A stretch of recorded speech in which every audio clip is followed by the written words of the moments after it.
का इशू अलग है। लेकिन आप देखिए कि उत्तराखंड के अंदर जैसे मैंने कहा जीरो टॉलरेंस, जब हरीश रावत जी मुख्यमंत्री थे तो एक ही बात होती थी, भ्रष्टाचार भ्रष्टाचार भ्रष्टाचार भ्रष्टाचार, वो सब बंद हो गया। जब हरीश रावत जी मुख्यमंत्री थे तो तुष्टीकरण होता था, रोज पिरान क्लियर जाते थे, रोज किसी तरह से वोटों को लुभाने के लिए काम करते थे, जुम्मे की छुट्टी घोषित कर दी थी, क्या क्या हो रहा था। आप देखिए, आज देखिए, पूरे इतने लंबे समय में कुछ नहीं हुआ, ना कोई भ्रष्टाचार हुआ, ना कोई तुष्टीकरण हुआ। अच्छा, कन्हैया कांग्रेस में आए लेकिन खुश बीजेपी है।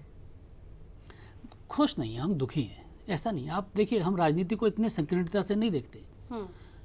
एक व्यक्ति जो भारत के टुकड़े होने की बात करता है, जो भारत के को तोड़ने की बातें करता है, जो पूरे देश के खिलाफ बातें कर रहा है, जो आतंकवादियों को महिमा मंडित करता है, जिसको दिल्ली हाई कोर्ट कहता है कैंसर है, इसकी सर्जरी होनी चाहिए, ऐसे कन्हैया कुमार को कांग्रेस ले लेती है।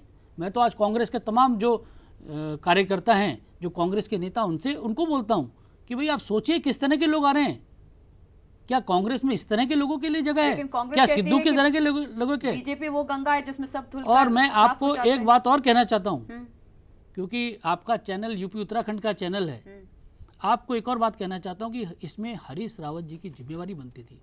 वो एक देवभूमि से आते थे, उनकी जिम्मेवारी बनती थी कि ऐसे नवजोत सिद्धू जो बातें कर रहे हैं उनका खंडन करें। उनका एक 10 साल तक रहने वाले मुख्यमंत्री कह रहे हैं कि देश की सुरक्षा को खतरा है, हरीश रावत जी क्यों मौन थे?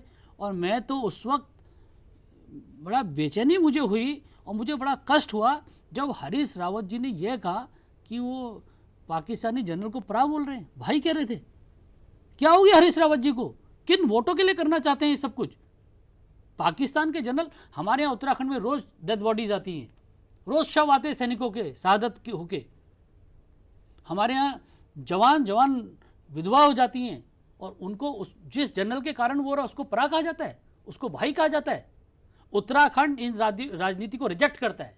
हम लोग अस्वीकार करते हैं इस तरह की राजनीति को। वोट लेने के लिए कहाँ जाना चाहते हैं? मैं वही कह रही थी कि कांग्रेस ये कहती है कि बीजेपी वो गंगा है जिसमें हर कोई जाता है तो साफ हो जाता है। आप कह रहे हैं कि कैसे कन्हैया कुमार को शामिल सिद्धू कभी बीजेपी में भी थे? नहीं, बताइए, आप जब तक भारतीय जनता पार्टी में थे, एक बयान बताइए आप मुझे, एक बयान बताइए ऐसा सिद्धू का कि जब उन्होंने पाकिस्तान का महिमा मंडन किया हो। ये एक थोड़ा सा हाइपोथेटिकल हो जाएगा, लेकिन अगर सिद्धू वापसी चाहे बीजेपी में आने की तो क्या उनकी वापसी होगी? भले ही अभी उन्होंने सिर्फ इस्तीफा दिया हो अध्यक्ष पद से, लेकिन अब ये माना जा रहा है कि वो किसी ना किसी पार्टी की तरफ जो है देख रहे हैं।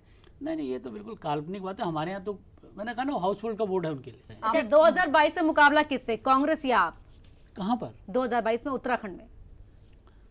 देखिए, राजनीति में जो दल लड़ेगा, हम तो उसको हम देखिए, हम कोई अहंकार में नहीं है, हमको कोई अहंकार नहीं कि छोटी पार्टी की बड़ी पार्टी। अच्छा, ये बताइए यूपी में बता दीजिए। यूपी में तो मुझे लगता नहीं है कि किसी से मुकाबला, वहाँ तो ऐसा हालत है। दावेदारी तो 403 में से सभी 350, 375, 400। उसमें क्या करने की, आप लोग भी कर दीजिए, दावेदारी करने में कहाँ कुछ जाता है। लेकिन आपको भी पता है, हम प्रश्न करेंगे। उत्तर प्रदेश के अंदर समाजवादी पार्टी